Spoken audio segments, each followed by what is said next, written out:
Eu sou Lilian Pitangueira e esse é o Pod Posicionadas, um espaço onde a gente se encontra, se escuta e se reconstrói juntas, porque sentir é feminino, se posicionar também.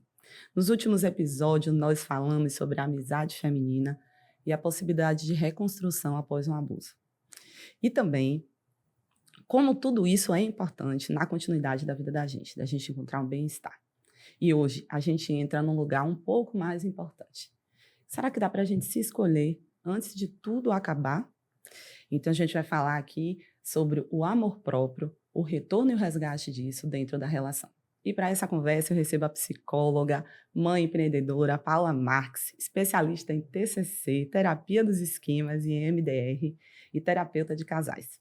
De forma prática, ela ajuda as mulheres a entender seus padrões emocionais, curar feridas e construir relações mais saudáveis. Paula, seja muito bem-vinda. Muito obrigada. E para começar essa conversa, eu queria saber de você por que é tão difícil para a mulher se escolher dentro de uma relação, mesmo quando ela já não está feliz. Lilian, é difícil para a mulher se escolher porque às vezes ela nem percebe que ela parou de se escolher, que ela se abandonou. Isso vem assim de inúmeras concessões que ela vai fazendo ao longo da vida, ao longo da relação. Isso é uma coisa que a gente traz muitas vezes da própria infância. Muitas mulheres na infância, como meninas, elas aprenderam que precisavam ser boazinhas para serem aceitas, para serem amadas, para serem vistas, para pertencer. E nós somos seres gregários, a gente precisa disso. Então, muitas vezes a relação, o casamento, ela é meramente uma continuidade da infância. A gente acha que a gente está escolhendo, mas os padrões inconscientes, eles nos levam para o conhecido. A gente não muda quando a gente não tem consciência, a gente não muda quando a gente não tem intenção. Ou, mesmo com intenção, a gente não muda se a gente não tiver um novo repertório, a gente precisa mudar. Então, eu quero uma outra coisa para o meu casamento. Mas se você não olha para o que você está fazendo e não entende o que é o diferente, como se comportar diferente, como pensar diferente. Hoje a gente vê tanto isso na internet sobre as crenças e sobre a mentalidade, né? Que é o nosso lugar de trabalho dentro da psicologia, dentro do consultório. A gente tem que ter uma mentalidade, porque só uma mudança do comportamento é muito superficial. Então, quer dizer que muitas vezes, ou quase todas as vezes, a gente vai se deixando de lado aos poucos, sem perceber. É uma escolha que já está ali enraizada no nosso comportamento desde a infância, não é algo que a gente faz por decisão plena, né? Não. E baseado nisso tudo que você está me falando, me fala agora um pouquinho sobre Paula Marques, né? Profissional, como é que ela atua dentro desse tema hoje. Então, acabou que eu comecei a atuar dentro desse tema por uma perspectiva muito particular, né? Eu comecei a me debruçar sobre o tema jurídico, né? Então, tenho uma formação jurídica também, e sobre relacionamentos a partir da minha vivência, a partir dos meus traumas, a partir do meu divórcio. Eu já atuava como psicóloga clínica, ainda, né, dentro do casamento, inclusive eu fiz essa migração dentro da relação, eu era psicóloga analista de RH, e aí, inclusive, né, mérito do meu ex, ele me estimulou ali a fazer essa migração, essa mudança para psicóloga clínica. Eu tinha muita resistência, eu achava que eu não era boa nisso, e eu mudei. E eu comecei a atender, acho que como todo psicólogo, de forma muito generalista. A partir do meu divórcio e das minhas inquietações com a minha terapia, eu comecei a olhar mais para as relações e comecei a estudar mais sobre isso. Foi quando me deparei também com algumas questões até conceituais. Por exemplo, na TCC a gente olha de forma muito para o atual do paciente, para questões estratégicas, cognitivas, comportamentais, e muitos pacientes meus falavam assim: poxa, eu até entendo essa mudança, mas eu não consigo sentir, eu não consigo efetivamente sentir diferente. E aí foi uma busca por mais teoria, mais técnicas, mais conceitos, o que me levou à terapia dos esquemas, que é meu xodozinho hoje, e me ajuda a entender e explicar melhor todo esse processo para as minhas pacientes. E dentro da sua prática clínica, quais são os padrões que você observa nas mulheres que se anulam dentro de uma relação?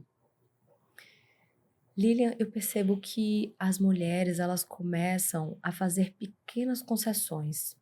Todo mundo entra dentro de uma relação querendo que dê certo, Perfeito. certo? Sim. Todo mundo.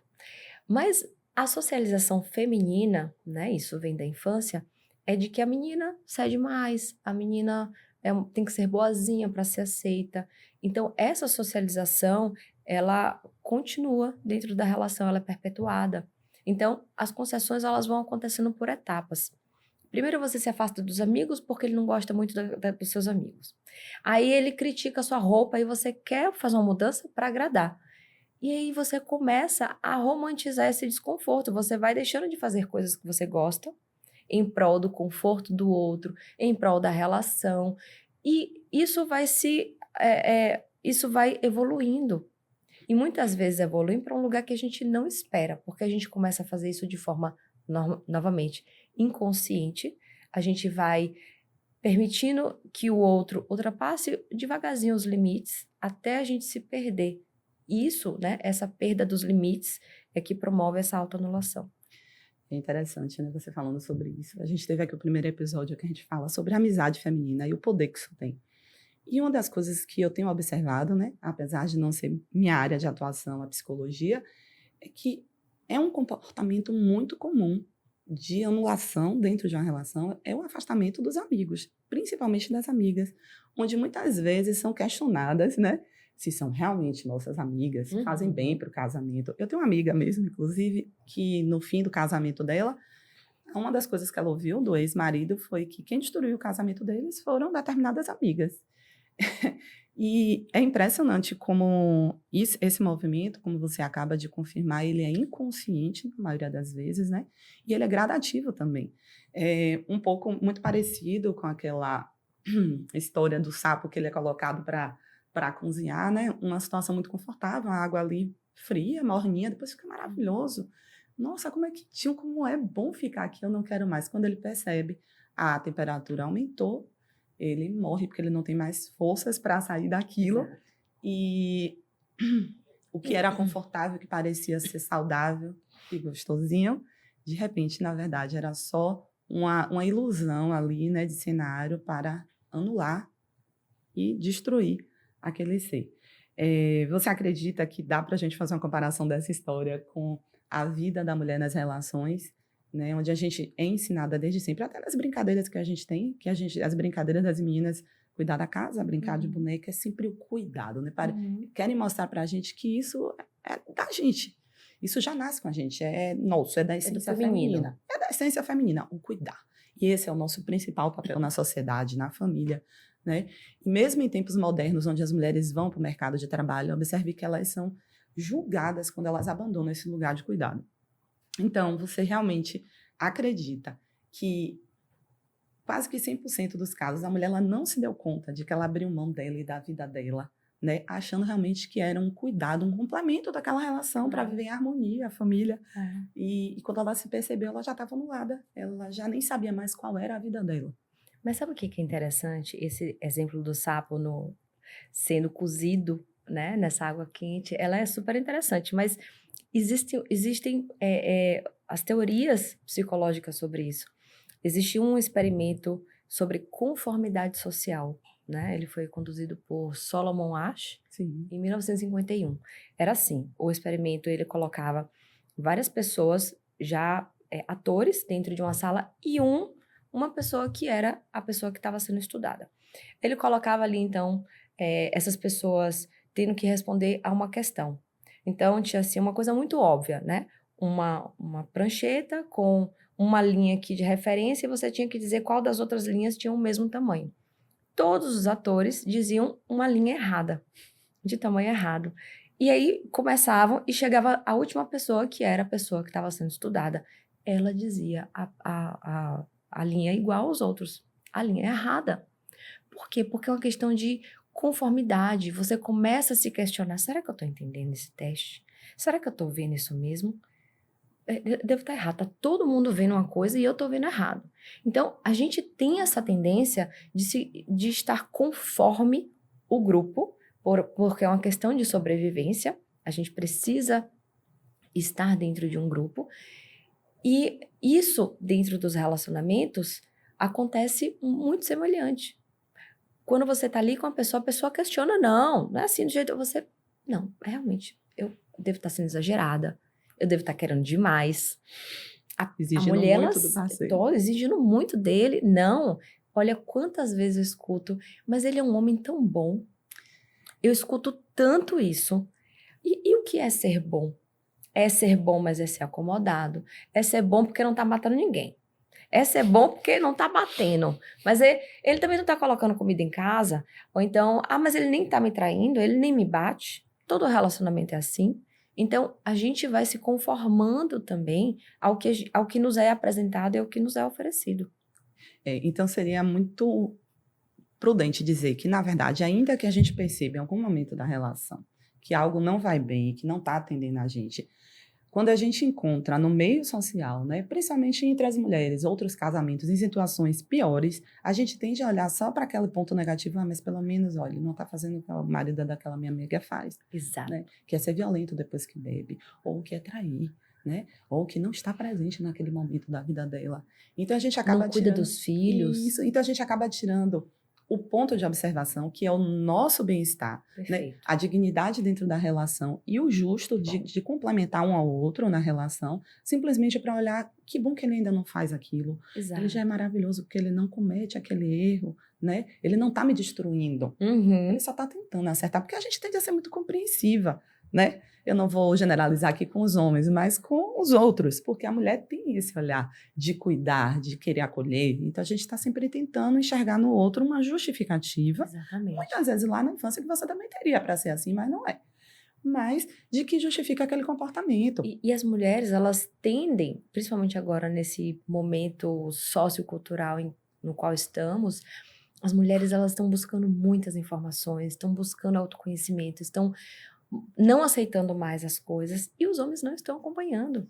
Gente, eles não estão dando conta disso. Eles não. É como se de repente a regra do jogo tivesse mudado e eles não estão conseguindo decifrar. E aí tem essas pessoas muito extremistas, né? Da pílula vermelha, ali, os red pills, né?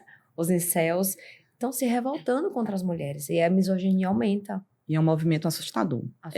Porque a gente, inclusive, falou também da questão dos abusos aqui em outro episódio, que já acontece desde sempre, mas que parece que está ganhando uma proporção muito maior agora. Ou a gente está conseguindo falar sobre realmente e se dando conta de pequenos abusos, o quanto deles são destrutivos emocionalmente e psicologicamente, ou realmente eles estão ganhando muito mais força. Eu acredito que são as duas coisas, viu, Paula? Porque realmente esse movimento eles estão perdidos com o novo comportamento da mulher, né? Porque apesar disso daí, da gente encontrar nas outras relações, as mulheres que normalizaram comportamentos como esse, ou que têm casamentos, relacionamentos muito parecidos ou piores do que o nosso, e que o nosso tende a ser muito melhor, que ótimo, eu percebo que também já existe a mulher que está quebrando isso. Eu posso, inclusive, trazer um exemplo muito pessoal, né, do meu processo de separação, e eu acho que depois a gente pode aprofundar, porque eu não quero dar spoiler aí do que a gente ainda vai falar. Mas, assim, quando eu me dei conta de algumas coisas, não que fosse um homem ruim, jamais, mas quando eu me dei conta de que aquela relação não estava sendo justa para mim, né, e que eu não estava tão feliz, e que eu tento fazer esse posicionamento, minha primeira preocupação foi exatamente essa. Deixa eu consultar aqui, né, disfarçadamente as minhas amigas, só para entender se sou eu que estou sendo exigente demais, principalmente depois de um relacionamento tão longo, ou se de fato isso pode estar me reduzindo, né, me encolhendo aos pouquinhos. Mas sabe, tem um outro lado também. Você teve uma sorte de ter mulheres acolhedoras e mulheres que permitiram que você se expressasse e não fossem extremistas. Porque a gente também, enfim, eu acolho, recebo mulheres, né, de diversos lugares, de diversos grupos, de diversas classes sociais. E existem aquelas mulheres que estão inseridas em contextos muito extremistas, comunidades muito fechadas, comunidades religiosas que pregam, né, que tem que ficar até o final, independente do que seja. Então, você teve uma sorte de encontrar mulheres que não podaram suas emoções, os seus sentimentos para te manter naquela situação. Porque existem grupos extremistas né? Que vão fazer de tudo para manter aquela mulher ali naquele lugar, submissa, cuidando dos filhos e reproduzindo toda a Até educação. porque mais uma para fortalecer ela que também está naquele contexto e não tem força para sair daquilo, né? Exatamente. E eu realmente tive muita sorte. E melhor que isso, o que foi impressionante que aconteceu, no momento em que eu comecei a consultar e compartilhar, elas começaram a olhar para as relações delas também e entrou nesse lugar que é o que a gente está conversando hoje, de tentar se reposicionar e se reconstruir dentro da relação, né? Porque, normalmente, eu, por exemplo, quando eu decidi fazer esse reposicionamento, eu já estava quase que no meu limite mesmo, já estava no final. Então, assim, eu estava muito mais disposta a sair daquela situação do que reconstruir ali. Eu sentia que eu não teria força para isso. Então, isso é uma coisa que eu queria saber de você, né? Você, dentro da sua prática clínica, dos casos que tem acompanhado e das recuperações, né, de relações que acontecem nesse processo, você entende que é possível, sim, se reposicionar dentro da relação sem precisar terminar? Sim, quando existe engajamento de ambos. O que que acontece? Quando a mulher começa a se reconstruir dentro da relação, ela começa a rever limites, ela começa a rever posicionamentos, comportamentos, a mentalidade dela. Isso vai exigir um realinhamento de tudo aquilo ali que foi construído durante o casamento. Porque ele vai questionar, oh, por que que mudou agora? Você sempre fez assim, por que que agora tem que ser diferente? Essa é a primeira reação de todo mundo. Claro! Em tudo, né? Mas é claro, você tá buscando novamente, peraí, minha casa é essa aqui, você invadiu minha cerquinha, deixa eu recolocar minha cerquinha no lugar que tá Você não delimitado. fez lá no início? Você não fez lá dava no conta? início? Por que que você vai fazer agora? Qual é o direito que você tem de fazer agora? Ou seja, quando a gente tenta se reposicionar na tentativa de reconstruir a relação, por mais que não seja impossível, se torna muito difícil porque altera a dinâmica do casal, né? Ela passa a impor limites onde não existiam, Exato. ou se existiu já foi esquecido pela prática diária, pelo cotidiano. E o que que você percebe? Que, se você, depende do engajamento do casal, obviamente, mas até haver esse engajamento e essa concordância do parceiro, né? Passa ali pela cabeça da mulher sair dessa relação, ele só Claro. age ali no extremo quando vê, ou existe sim o parceiro que fala, não, antes que ela pense em terminar e destruir essa relação, peraí, deixa eu tentar aqui organizar. É raro, mas acontece. Muito mais Existe. difícil isso, É né? muito mais difícil, porque você vê ali uma dinâmica estabelecida por tanto tempo, né? A tendência das pessoas é se manter na inércia, uma lei da física. As pessoas querem ficar ali naquela situação, é cômoda. Então, isso vai exigir para o homem, isso vai exigir, desculpa, do homem, que ele olhe para si, que ele olhe para suas emoções, que ele olhe para tudo aquilo, o que que ele vai abrir mão, porque ele não faz as coisas de casa, vai ter que fazer coisas de casa, né? Ele antes ia todo domingo pro futebol, agora vai ter que revezar. Um domingo ele vai ter que cuidar das crianças para poder ela também sair pro futebol dela. Perfeito, porque não é só ele ir lá se confraternizar com os amigos e praticar esporte. Quando volta, ele já não quer fazer mais nada, porque ele está Exato. cansado. E compreensível. Só que isso todo domingo acaba com a convivência familiar, né? E essa mulher, ela faz o quê? Aí ela vai ter que também arrumar uma programação com as amigas e abandonar aqueles filhos no domingo, que poderia estar todo mundo junto, né? E então, assim, você acredita que a consciência tem um papel decisivo nesse processo de reposicionamento dentro da relação, a consciência dela e do parceiro? Com certeza. E Passa pela consciência, passa pelo cognitivo, para poder passar pelo emocional, para poder ir para o comportamento. A gente olha para essa tríade na psicologia, os pensamentos, né, as crenças, a cognição, a forma como a gente vê e interpreta o mundo, os nossos filtros, as nossas emoções, e aí também exige que a pessoa comece a olhar para dentro, né, vira essa câmera para dentro, entender o que que eu estou sentindo, qual é o nome disso, aprender a diferenciar, por exemplo, né, ansiedade de paixão, né, medo da ansiedade, o que que eu estou sentindo? A gente não sabe, a gente não tem essa cultura, graças a Deus está mudando agora, minha filha já tem isso uma socialização emocional muito mais forte na escola. Sim. Mas isso não era na nossa época. Então, as mulheres estão tendo isso agora, estão tendo acesso agora. E os homens, muitos homens não querem. Eles não querem, não são ensinados a entender que esse é um lugar que fortalece eles também, né? E a mulher é sempre rotulada como muito sensível, muito dramática, né? E que o homem ele precisa só ser o provedor ali, ser o forte da relação e que a gente tem que dar conta de todas as outras coisas da relação. E nesse processo todo, onde você entende que até onde vai a responsabilidade da mulher em compartilhar primeiramente, né, com esse parceiro, o que vem passando pela cabeça dela, porque, como você falou, é todo um processo, é uma tríade. Começa internamente, né? E aí ela se conscientiza. E aí ela se encoraja a trazer para o externo.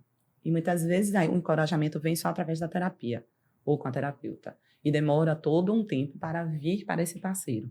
E às vezes chega nesse parceiro já um pouco tardiamente, porque ela já fez inúmeras outras reflexões e vai compartilhar. E ele ali, pego de surpresa, né? Muitas vezes, porque eles não entendem os milhares de sinais que nós damos, e fala, não, mas estava tudo bem até outro dia. Fala, não estava tudo bem. A gente Mudou de falava, repente.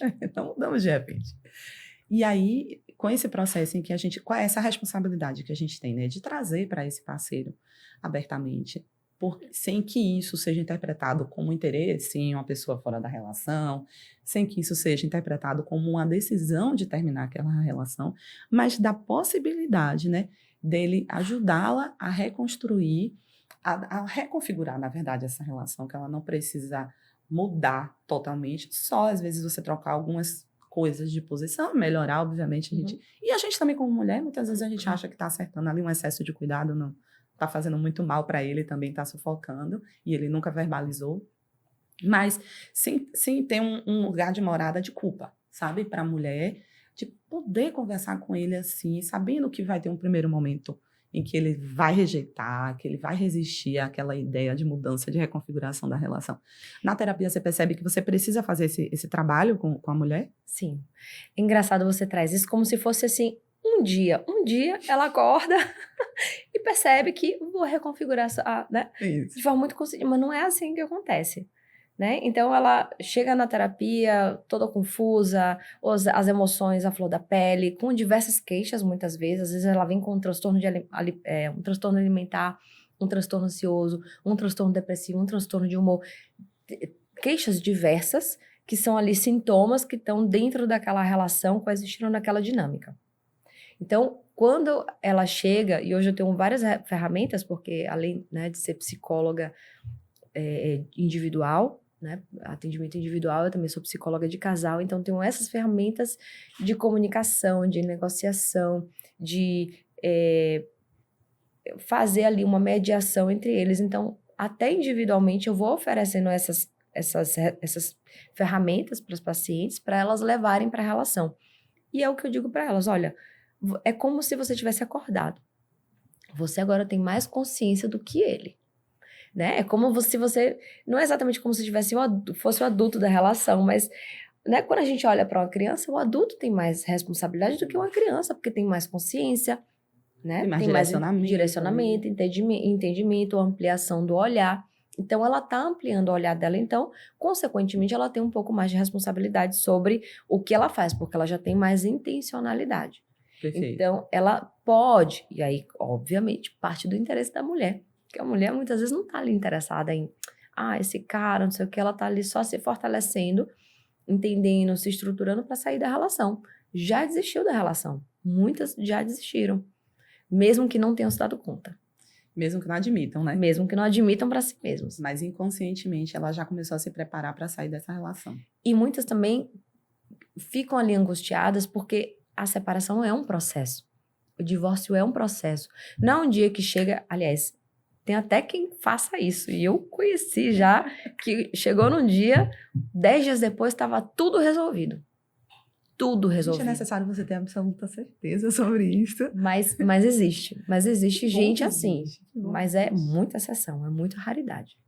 Esses casos específicos, você percebeu algum padrão em comum? Um exemplo, tempo de relação, né? Ou a pessoa já fazia terapia há muito tempo, de questões pessoais? Não. Eu vou te dizer uma coisa, assim, é uma questão muito interna de o quanto que a mulher, às vezes, tem crenças, não necessariamente certas ou erradas, mas crenças fortes. Então, ela tem uma força ali na decisão dela. Eu quero isso, sou decidida. Mesmo que depois perceba que quebrou a cara, né? Mas ela tem aquela força, ela tem essa força de sustentar. E o poder financeiro. conta muito. Nossa senhora, isso faz toda a diferença. E a ausência de filhos também, porque ele, quando os filhos, eles são um fator extremo de culpa para a mulher. Sempre. Sempre, né? Nasce uma criança, nasce a culpa. Eu até falei no Instagram, fiz um Tem um vídeo. cordão umbilical, né? Tem, total. A placenta sai e entra a culpa. Essa é uma boa metáfora. Eu fiz ontem um reel sobre a culpa, falando sobre a culpa saudável e a culpa distorcida, né? Sim. Disfuncional. A culpa, ela tem uma função importante na nossa vida. A gente precisa saber quando a gente fez mal a alguém, quando a gente precisa fazer um reparo, mas a culpa saudável, ela passa. A culpa disfuncional, ela aparece mesmo quando você não fez nada errado.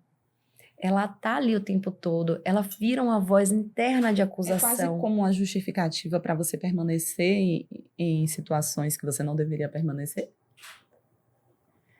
Sim, ela é uma voz que fica ali dizendo, você não pode sair, você não tem direito, você não tem valor, você vai ficar sozinha. Então, são vozes que trazem uma distorção da realidade, que não são a verdade absoluta, que te fazem desconectar das suas emoções e da sua capacidade, porque a mulher não acredita que ela vai ter alguém de novo, ela não acredita que ela é capaz de se sustentar, ela não acredita que é capaz de dar conta dos filhos, ela acredita que é responsável pela ligação dos filhos com o pai, porque muitas vezes, muitas mulheres promovem essa ligação. Sim. Vai lá, fulano, ó, pega aqui, já tá tudo pronto, vai pro parque, já comprei os ingressos, é só você pegar a mochila, que também já tá com o lanche, já tá com a fralda, já tá pronta, vai lá, aí ainda volta a criança toda cagada, com fome, Estrupiada, não sabe o que fez. Você, meu Deus, eu preparei tudo e você nem isso. É. Então, a mulher acha que tem essa função. É mais uma função que a mulher agrega à sua vida, à maternidade, ao papel de esposa. Eu tenho a função de fazer esse vínculo entre pai e filho dar certo. É interessante, assim, que para mim, assim, visualizando isso tudo que você está contando e compartilhando, eu vejo muito claramente que o amor próprio da mulher, ela começa a ficar comprometido quando ela já não tinha um amor próprio bem pequeno, né?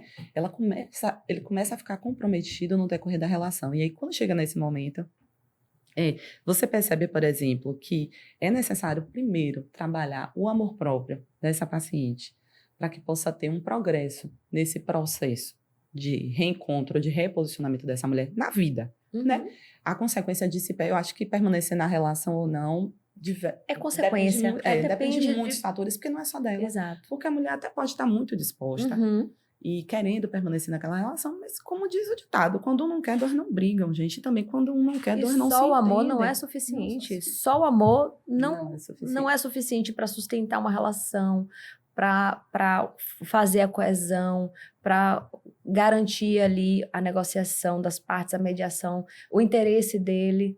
Quando você encontra ali uma mulher que ela tá com amor próprio, bem comprometido, né? Ela não tem esse poder financeiro para determinar o fim da relação e que ela tem todos esses medos. Muitas vezes até ficou fora do mercado de trabalho e ela acredita, né? E aí a gente já entra um pouquinho no tema anterior da questão dos abusos, em que ele faz ela acreditar de formas sutis ou diretas que ela é incapaz de voltar ao mercado de trabalho, que ela é incapaz de viver sozinha, de sobreviver. Quando ela tá com tudo isso aí, né? Plantado na mente dela. Qual é o passo a passo real que você enxerga assim, precisa começar a ser trabalhado para essa mulher? Passo a passo. Mínimo, assim, vamos começar. Eu pego esse quadro aqui, essa paciente que ela vem comprometida, precisa ser todas as características, digamos, né? Ela realmente não tem um poder financeiro hoje, mas ela teve uma formação na área, né? Mas ela acredita que ela não consegue mais. Tá, vamos lá.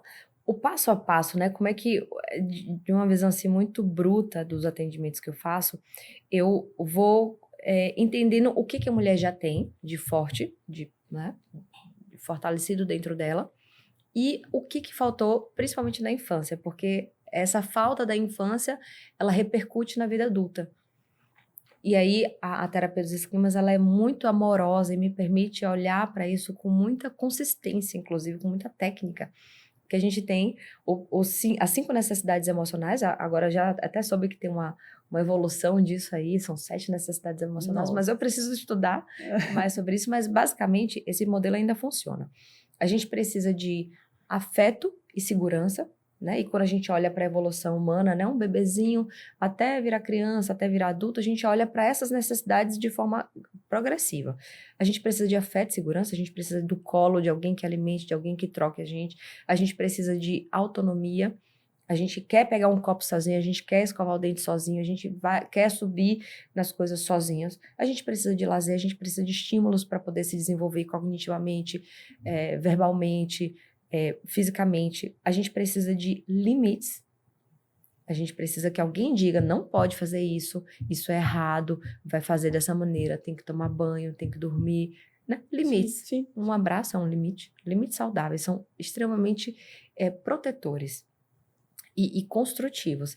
E a gente precisa de validação emocional. E isso é exatamente o que aquela menina boazinha não teve. Ninguém estava ali para dizer, olha, você pode ser quem você pode ser você mesma, e você não vai ser rechaçada na família, você não vai ser excluída, ou então você pode chorar, você pode gritar, porque você tem desejos. Você talvez não ganhe, mas você pode expressar sua emoção. Quantas vezes a gente já não ouviu, engole o choro? Nossa! Né? Então, aí, só para concluir, aí você vê todas essas emoções que na infância não foram atendidas, elas repercutem, elas aparecem de uma certa forma na forma como ela pensa sobre ela mesma, na forma como ela pensa sobre o outro, sobre a vida, sobre a relação, o que ela precisa fazer, que concessões ela precisa fazer para poder manter uma relação. Aí a gente vai para o comportamento, o que ela fez efetivamente na vida dela, como é que ela conduziu, quais estratégias de enfrentamento. Então eu vou olhando para isso tudo. Esse é o meu mapa, né? Para isso aí que eu olho. E entender o quê? Essa mulher tá faltando o quê para poder aquela autoestima se regular, se fortalecer e ela dizer: tá, eu quero ficar com esse cara, vamos aqui para esse caminho, eu vou ensinar ele isso, mesmo que. Ou não quero mais. É bem complexo mesmo, porque assim, você falando assim dos cinco...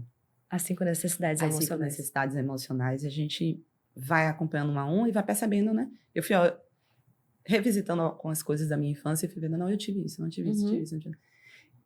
Para mim, né? Para a minha experiência, o que se torna mais difícil, porque não depende realmente em nada da pessoa, é a questão da aceitação, da validação, né? Porque às vezes você cumpre todo o script que lhe dão ali e de repente você não aceita.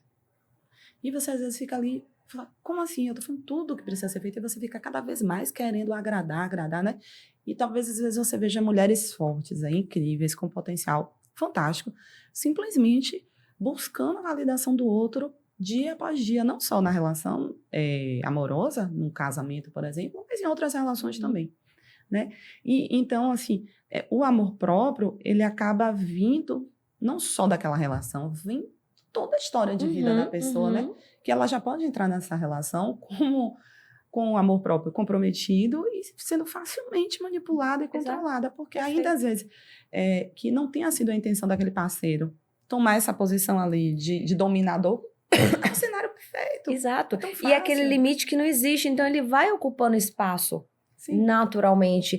Aí pode ser um homem mais perverso, mas também pode ser um homem que só se acomoda e fica ali, né? Vai ocupando espaço e não vai fazendo nada, e ela vai pagando as contas e vai cuidando da casa, vai cuidando dos filhos, e ele se acomoda.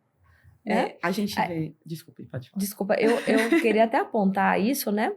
Para o caso da policial Gisele Alves, sim. Que foi assassinada esse ano, em fevereiro, pelo tenente coronel, né? E é um caso que eu achei tão emblemático, porque a gente acha, muitas vezes, que ter força, ter recurso, ter ferramenta, ter educação, né? Ter formação acadêmica, ser uma mulher forte, poxa, ela é um policial, tem arma em casa, tem treinamento. Mas o fenômeno é muito mais complexo. É um fenômeno psicológico, porque existe uma manipulação. Que mulher não quer ser cuidada e protegida? Ela já tinha uma filha de uma outra relação, então estava ali com aquela pessoa. Provavelmente ela deve ter visto na internet sobre ser feminina, sobre se deixar ser cuidada, né? Porque em algumas falas ali, ele trazia de ser o macho alfa, de ser o provedor. Então, em algum grau, já deve ter tido algum indício disso no começo da relação e ela pode ter se sentido protegida. Sim. Mas aí vem com isso o machismo estrutural, que Você vê como a gente vai ampliando as camadas, né? É um negócio muito complexo. Muito. E aí ela, em determinado momento, ela deve ter percebido o abuso. É um processo também de perceber. Sim, sim. Você não acorda um dia e percebe, porque ele não acontece também de um dia para noite.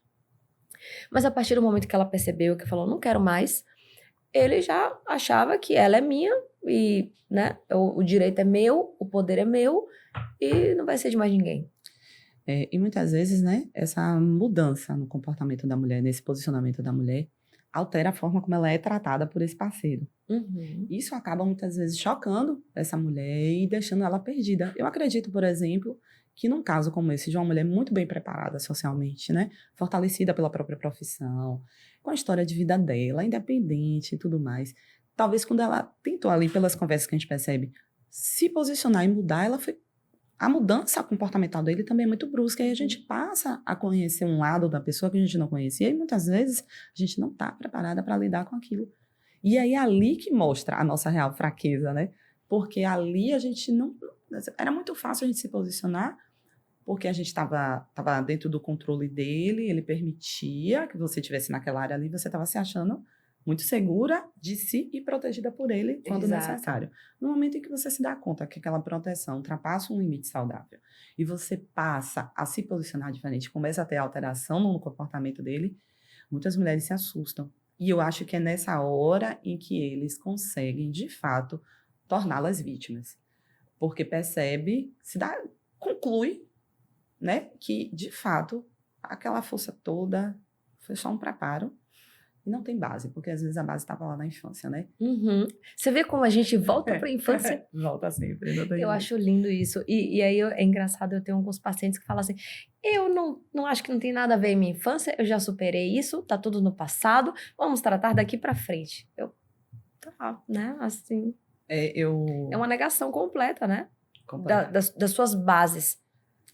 As paredes da sua casinha. Você quer fingir que não existe. Como é que a gente vai tratar o telhado? Não tem como. Eu sou filha única, né? Então, eu fui criada, abarcada em algumas coisas, confesso. Eu já vejo, por exemplo, talvez não tenha tido certos limites em muitas coisas. Então, pelo contrário. Na verdade, assim, eu sou filha única do casal, né? Meu pai já tinha tido filhos no primeiro casamento, mas eles já eram... A distância, né? Era muito grande das idades, então eu fui criada sozinha, né? Como uma filha única, de fato. E me sinto, na maioria das vezes, como uma filha única. E o que ao contrário, eu acredito, da maioria das crianças que são filhas únicas.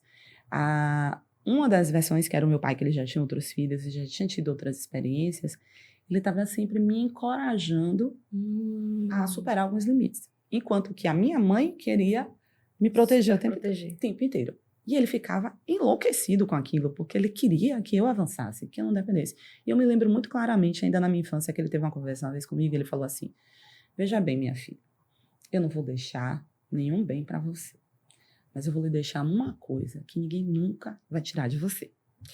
E eu falei, o que é, meu pai? Ele falou, independência. Eu vou lhe dar preparo emocional e educação para que ninguém submeta você a nada nessa vida.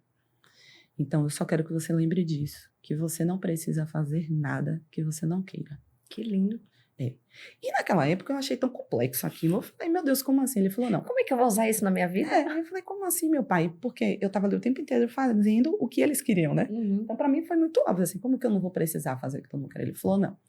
Você vai crescer e você vai perceber que haverá coisas em que você não vai gostar, não vai lhe fazer bem, e que você não precisa ser obrigada a fazer. Que muitas pessoas são obrigadas a fazer porque não tem meios de resistir. Eu vou lhe dar meios para resistir. Ok. Meu pai foi me criando e no dia a dia o que é que eu percebia? Assim, por exemplo, a gente ia para a praia ali na Ribeira naquela época, não muito tempo, viu? Somos jovens. Na época que a Praia da Ribeira não tinha aquela estrutura ali, né, de barracas e tudo mais, mas eu lembro que a gente ficava na Marina da Penha, tinha uma muretazinha em que, quando a maré enchia, ficava fundo mesmo embaixo. E aí meu pai sempre me estimulando a ser corajosa, aventureira, não ser aquela menininha da barra da saia da mãe, como ele mesmo me dizia. Eu lembro que ele ficava assim com uma certa distância, onde a água batia na altura do peito dele, ele falava para mim, pula, pula. Minha mãe, não, a menina vai morrer afogada, pelo amor de Deus, você fica ensinando isso. No dia que ela estiver sozinha, ela vai querer fazer. Ele falou, não, eu quero que você pule, porque eu estou aqui. Se você não conseguir nadar, para de segurar. Mas acredite em você, você vai conseguir chegar até papai. E aí eu pulei. E isso não foi uma vez, foram várias vezes em diversas situações da minha vida. E eu perdi meu pai muito cedo, eu perdi meu pai aos 18 anos. Quando ele morreu, né, a primeira coisa que eu fiquei tentando refletir como que eu ia conseguir viver com tudo que ele tinha me ensinado sem ele. Porque a partir dali eu não tinha mais essas orientações dele. E eu já estava começando a perceber que a vida não era tão mágica quanto eu imaginava, né? Então foi, de fato, a vida foi me forjando em algumas situações para que eu conseguisse, no momento, por exemplo, do meu casamento, mesmo estando numa relação sólida de muitos anos, a gente já estava casada há 14 anos, quando eu consegui, né, identificar esse movimento que não estava me fazendo bem, de entender que apesar daquilo ter funcionado muito tempo para mim e ter me feito feliz, já não fazia mais. E que era momento de eu ouvir aquela fala do meu pai e que eu não precisava ficar onde eu não estivesse feliz. Perfeito. E eu sei que nem todo mundo tem essa oportunidade. Não que eu não tenha tido ali, né, meus buracos, minhas lacunas na minha infância, mas esse ponto acabou me fortalecendo. E eu precisei de terapia para isso naquele momento? Não. Acredite, eu fiz isso sozinha, me reconstruí, fui me reposicionando. Foi triste, foi doloroso, chorei, enfim, acho que como toda mulher, né, fica ali naquele processo. Mas eu acreditava muito em mim, porque eu falava assim, não, meu pai me dizia que eu poderia tudo que eu acreditasse, desde que não fizesse mal pro outro. Primeiro eu precisava me respeitar. Amo, mas eu me amo primeiro. E sou muito amada Isso e fui muito amada. Decisivo. Então, assim, o que é que eu percebo? Quando a relação já não se sustenta, a gente busca em outras relações uma referência, né? Não sei se de fato, tecnicamente falando, é isso. Mas eu, particularmente, e vejo algumas amigas que estão numa situação desconfortável na relação, buscar em relações anteriores, ou com o pai, ou com a mãe, ou com o tio que criou uma tia, uma avó, esse reconhecimento daquele novo comportamento que ela quer adquirir. E quando ela não encontra, ela fala, não, realmente eu devo estar ficando louca aqui nessa relação, eu não tenho força para sair disso, porque ninguém nunca fez isso antes aqui perto de mim, eu nunca tive essa relação, como eu vou sustentar isso? Né? Então, quando você encontra uma paciente que ela não tem esse histórico, você já fez esse diagnóstico aí do passado dela, olha, realmente, infelizmente aqui você viveu isso que lhe deixou fragilizada nesse ponto, nesse outro, como que normalmente, né, a terapeuta ela pode usar ali das técnicas todas da psicologia para trazer a mulher para um lugar possível, mesmo que ela ainda não tenha vivido isso, né? Mesmo que ela ainda não saiba, não é um lugar seguro para ela. Lilian, é engraçado, assim, é meio estranho, mas mesmo que a mulher tenha passado por coisas muito difíceis, não é possível que nunca tenha passado uma pessoa saudável na vida dela. Mesmo que tenha sido um professor, um vizinho, um tio, uma tia, uma avó. Mesmo que tenha sido por pouco tempo, mas alguma referência, quando a gente vai buscando, sempre tem alguma referência, mesmo que muito pouca. Mas existe uma babá, às vezes. Então, quase todo mundo vai ter essa referência de alguém a quem se recorrer, a quem buscar esse lugar seguro. Não necessariamente fisicamente, mas dentro das memórias dela. Acontece isso. Então, a gente vai fazer esse resgate para a gente fortalecer essa memória, essas vozes carinhosas, fortalecedoras dentro dessa mulher. E que bom que você teve isso. Tem tanta gente que não tem. E tem tanta gente que continua, por exemplo, recorre a amigas, recorre à família, e a família diz, não, tem que ficar pelos filhos. Eu ouvi isso. Você tem que ficar pelos seus filhos. E aí, quando eu fiz essa reflexão da escolha da minha mãe e de como eu me sentia, né, na situação em que eu vivi, na minha infância, eu falei, não, eu preciso ser feliz, buscar minha felicidade, lutar, vai ser difícil, vai, mas eu preciso mostrar, inclusive, para minha filha que isso é possível, né? Vou morrer tentando ser feliz. Eu quero que ela também seja feliz. Eu quero poder um dia falar para minha filha, você tem para onde voltar. Você vai ser aceita.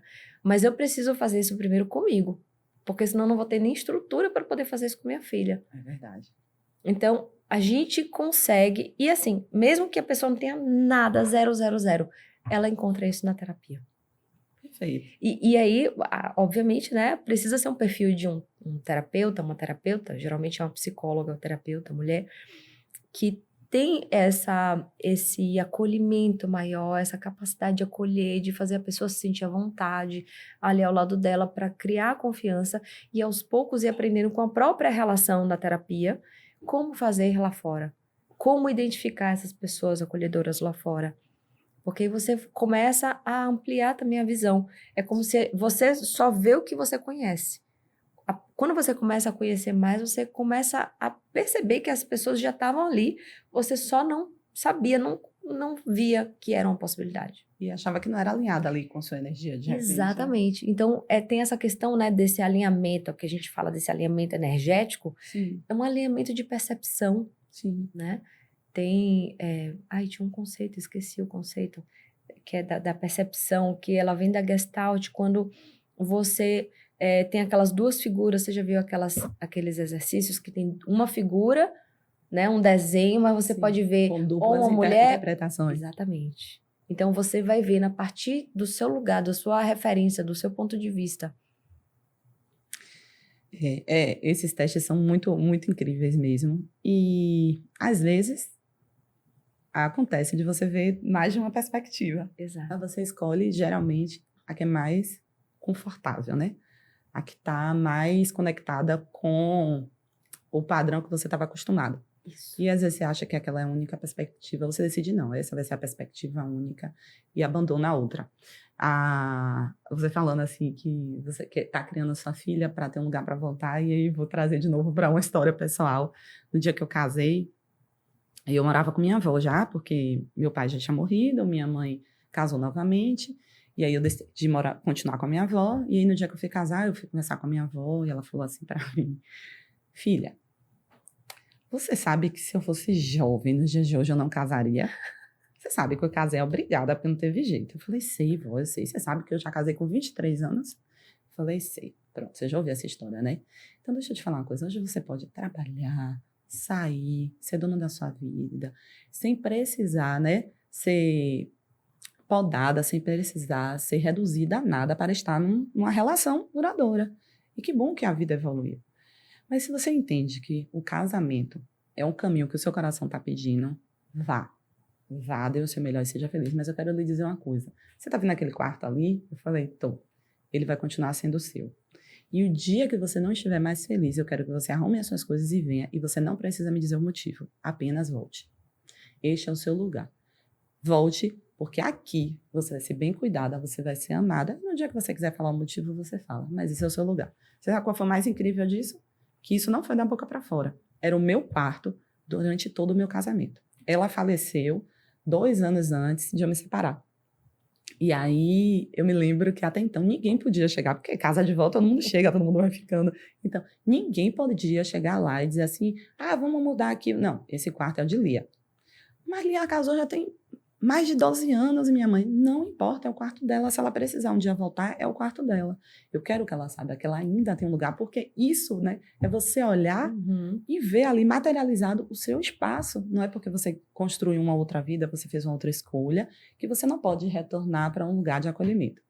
E mesmo depois da morte dela, em que aquele lugar se desfez, ficou tão enraizado em mim aquilo, que no dia que eu decidi me separar, eu sabia que eu tinha um lugar para voltar. E olha que eu não voltei para casa da minha avó, mas eu tinha um lugar para voltar.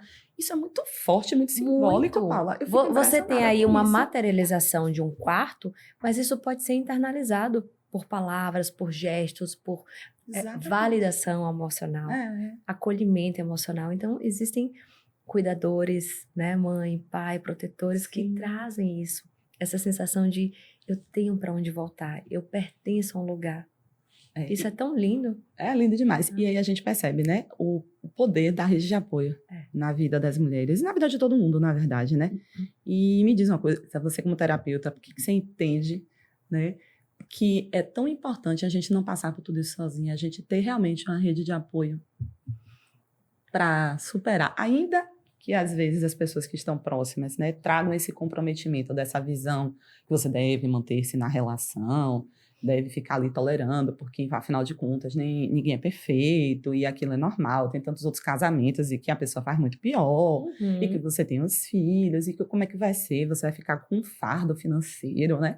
Ainda que tenha isso, como que você entende que é muito importante a mulher não passar por isso sozinha. Aonde que você entende que ela pode fragilizar e fazer aquela mulher voltar atrás de uma decisão, né? Como que essa rede de apoio atua na vida daquela mulher num momento decisivo como esse? A rede de apoio é uma das coisas mais importantes que a mulher tem, né? Para ela se sentir fortalecida no processo de separação. Isso e a profissão, né? Um sustento para ela. Então, quando ela tem isso, é um pilar, né? São 2 pilares muito importantes para ela sentir que ela não está desamparada. Então, as pessoas, elas podem até não ter um lugar físico para oferecer, mas ter um colo, uma validação, uma fala que fortalece, porque quando a mulher fica ali sozinha, ela fica com os próprios pensamentos, muito solitária. Às vezes ela fica ruminando, ela se questiona, ela fica vulnerável, ela fala assim, não, e o cérebro ele não foi feito para fazer a gente feliz. Não mesmo. O cérebro foi feito, né, só para manter a gente vivo.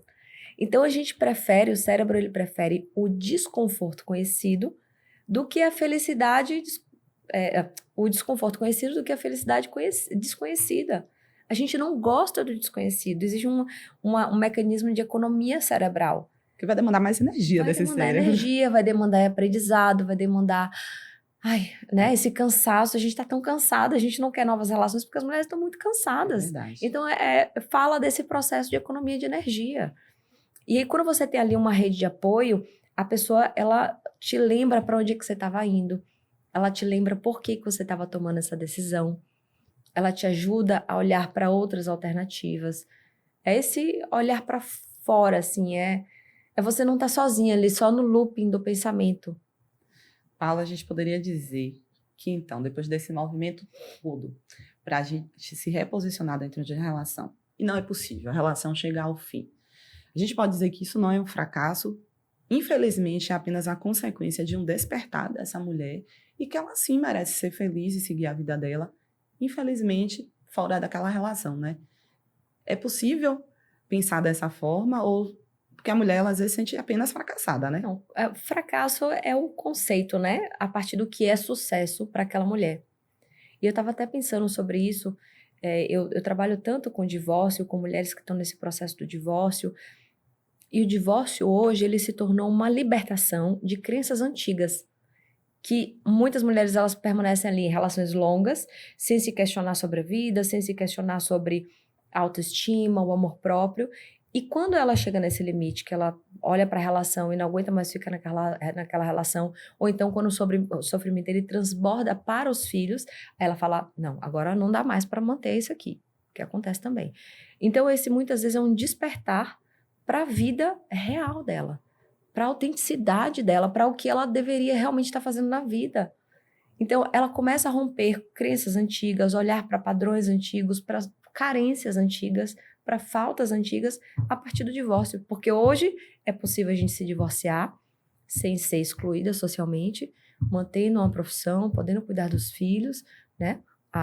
Existem jurisprudências, né? O direito hoje protege mais a mulher e os filhos. Sem dúvida. Então, é um diferencial até do Brasil em relação a outros países, porque eu também atendo mulheres em outros países e às vezes mulher super complicado. Internacional, profissional incrível. Então, a gente vê que o divórcio, ele já é uma etapa não normativa, mas que já é esperado. As pessoas falam assim, eu quero casar para não divorciar. Então, as pessoas já sabem que é uma alternativa. Que existe aquela possibilidade existe ali, a possibilidade. Caminhando, né, ao lado da relação. É uma possibilidade, mas muitas vezes as pessoas não querem. As pessoas querem ir até o final, né, e fazer dar certo, e é massa. Eu acho massa. Mas, para muitas mulheres, é um despertar da própria vida. Tá. É o caminho que vai levar ela para quem ela realmente deveria ser. Engraçado que agora você falou assim que atende também, né? Algumas mulheres internacionalmente. Me veio até uma dúvida que surgiu agora. A gente falou muito aqui da relação mulher e homem. Você já teve casos, por exemplo, da mulher numa relação lésbica, por exemplo, em que ela sofre essa anulação durante a história do casamento, decide se reposicionar, e a outra mulher que a gente espera que tenha essa visão diferente do homem, não consiga compreender e a relação acabe, ou você ainda não teve nenhum caso assim que você pudesse perceber, ou de estudo, ou de terapia mesmo? Eu tive poucas clientes, né, pacientes homossexuais em relações homoafetivas e geralmente essas relações elas acontecem em paralelo ao casamento. Então, as relações, as pacientes que eu atendi vieram por demandas de relacionamento heterossexuais, mas mantinham ali Entendi. Já entrou em outro contexto. entre outro contexto. Então, Enfim. a minha experiência clínica, ainda não tenho uma experiência clínica de Então, normalmente, relações só para a homoafetivas. gente, né, não deixar solta aqui essa pergunta, então, normalmente, quando se percebe algum comportamento semelhante, tem muito mais a ver com o tipo de relação que está acontecendo, porque não há relação estruturada de planejamento do casamento. É porque ela entra em paralelo e aí acaba realmente tendo um posicionamento de julgar, de tentar aprisionar, de tentar conduzir aquela outra pessoa para fora da relação, do casamento original e tá com ela, e acaba tendo Também. Eu acho que o que você esse está perguntando desgaste. é assim, né? Se essa manipulação psicológica, se essa dinâmica de Isso. abuso, ela também acontece em Isso. contextos homoafetivos, acontece sim. Em relações Independente do tipo de relação. independente do tipo de relação. Ou seja, só para a gente não estar aqui, né, julgando apenas o Não, homem, a o gente, gênero, né? Não. e a gente entende que, da mesma forma que eu falei, às vezes o casal entra na relação sem a intenção dos parceiros de subjugar o outro, de respeitar, mas quando percebe que a outra pessoa é muito frágil e não tem limite, ela vai se expandindo no limite Exato. no espaço do outro e simplesmente domina, né? E Exato, vai independe de ocupando. gênero, independe do casamento convencional também, que muitas vezes é uma relação aberta, mas que eu acredito que isso também aconteça, porque não é porque uma relação é aberta que tudo pode acontecer, Não, existem os as combinados. relações abertas são ainda mais complexas, Porque porque existem as existem os combinados. expectativas, os combinados, os possíveis, as intercorrências. É ainda mais Ou complexo. seja, no final das contas, o que realmente conta é se você está se escolhendo ou não no dia a dia. Perfeito, Né? perfeito. E quando você sente, quando a mulher sente que ela se perdeu dentro da relação, né, que ela tá sofrendo ali, muitas vezes não é a falta de amor, mas é a falta dela mesma. Então, é como você ter uma responsabilidade com a própria vida, que muitas vezes a gente é ensinado a ter isso delegado, realmente. A gente vai sendo conduzida por alguém e aí transfere, né? Daquela pessoa que te criou para o seu parceiro. Perfeito. Então, você passa a ter responsabilidade sobre a própria vida, você passa a ter que sustentar os desdobramentos daquelas decisões que você toma, que obviamente não são fáceis, mas antes era muito confortável, digamos assim, deixar para o outro se preocupar com as consequências disso, num primeiro plano, num primeiro momento, depois a longo prazo você percebe que não era tão bom assim, não era tão confortável, e talvez realmente o maior erro da mulher não seja amar demais, né? Seja se deixar de lado enquanto ela está amando. Perfeito. E, Paula, o que você diria hoje para a mulher que sente que está se perdendo dentro de uma relação? Se reencontre. Se reencontre a partir de pequenas decisões, de pequenas atitudes, mudança de mentalidade, através de uma terapia, autoconhecimento, conversa com amigas, conversa com sua rede de apoio, busque uma rede de apoio. Não fique sozinha, nós não somos seres que vivemos sozinhos. Nós somos seres gregários, nós somos seres sociáveis, nós precisamos de pessoas ao nosso redor, de um grupo. A gente precisa pertencer a grupos. Então, se ela sente que ela está se abandonando, que ela não está se encontrando, busque uma pessoa amorosa, de referência, que possa validar ela e ajudar ela a se voltar para dentro, para ela poder se reencontrar, para depois fazer novos laços saudáveis. Paula, quem quiser acompanhar você nas redes sociais, quiser conhecer seu trabalho, fala um pouquinho aí de como a gente consegue o contato, onde a gente te acompanha. Ai, que legal. Eu tenho o Instagram, Psi Paula Marques, o YouTube também, Psi Paula Marques. Eu tenho um TikTok, é um Psi Paula Daily, se eu não me engano, é mais assim, solto, né? Mas sou eu quem faço a gerência de todas as minhas redes sociais, então a pessoa fala ali diretamente comigo. Eu sou acessível, eu não tenho muitos protocolos, né, de atendimento ali para manter distância, então as pessoas falam comigo pelo direct, eu respondo, eu vou ajudando, eu vou entregando, e meu objetivo é ajudar as pessoas. Eu sei que eu não vou poder atender o mundo todo, então eu posso espalhar esse conhecimento que eu vou adquirindo e vou, às vezes, traduzindo em conteúdos ali nas redes sociais exatamente para ajudar. E tem gente que já disse que, né, se fortaleceu muito a partir daquele conteúdo gratuito, né, que tem ali nas redes. Sim, eu sou uma pessoa que te acompanha desde 2024, né? E posso dizer, de fato, que seu conteúdo é muito relevante.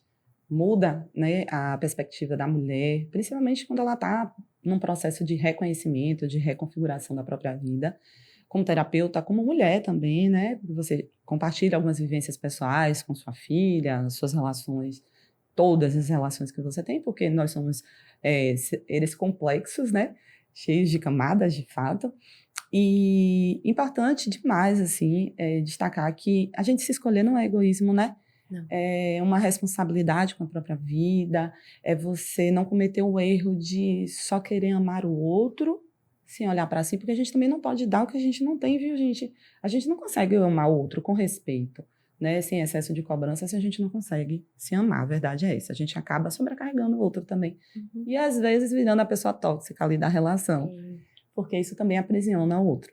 Paulo, eu quero muito agradecer a sua participação, Obrigada, esse Vivian. convite, assim, a gente traz um tema muito profundo, acho que daria para a gente conversar umas 3 horas, né? Quem sabe, assim, a gente não tem outros momentos com Paula, porque é muito legal, muito descontraído, um tema profundo e necessário, e a gente saber que a gente está falando de um ser complexo, como é a mulher, né? A gente percebe hoje que a mulher ela não é simples, não, a gente é muito complexa, e a gente tem muitas camadas porque a gente exerce papéis além de nós mesmos. A gente exerce papel na vida do outro, quando a gente constrói uma vida a dois, quando a gente cria um filho. A maioria das mulheres abdica de muitas coisas para poder formar um ser. Gente, tem missão mais incrível na vida do que você formar um ser humano, né? Óbvio que o pai também participa desse processo, mas a mulher normalmente, como a gente falou, um comportamento social, um padrão, né? E que a mulher ela tem essa cobrança maior em cima dela e ela acaba participando ali com o colo, com o afeto, né? Com a compreensão menos prática ali da vida, que o homem às vezes ele é muito objetivo, a mulher ela se coloca um pouquinho no lugar. Então a gente também precisa olhar para a gente, porque se a gente não tiver saudável, a gente não consegue formar um ser saudável também. É muito importante, né? Que a nossa criança não comprometa a criança que a gente está criando. Isso, ai, né? que lindo. E importante também a gente saber que não é tarde. A gente está aqui falando do passado, está falando da infância, mas é possível fazer essas reparações mesmo no presente. Não.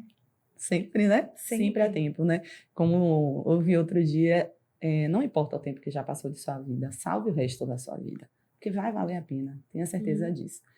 E por conta disso, no próximo episódio, nós vamos falar aqui de temas ainda mais profundos. A gente vai falar sobre maternidade, sobre o autismo e a força das mulheres que sustentam tudo isso. Muito obrigada por tudo. Vamos para o próximo episódio, porque sentir é feminino e se posicionar também.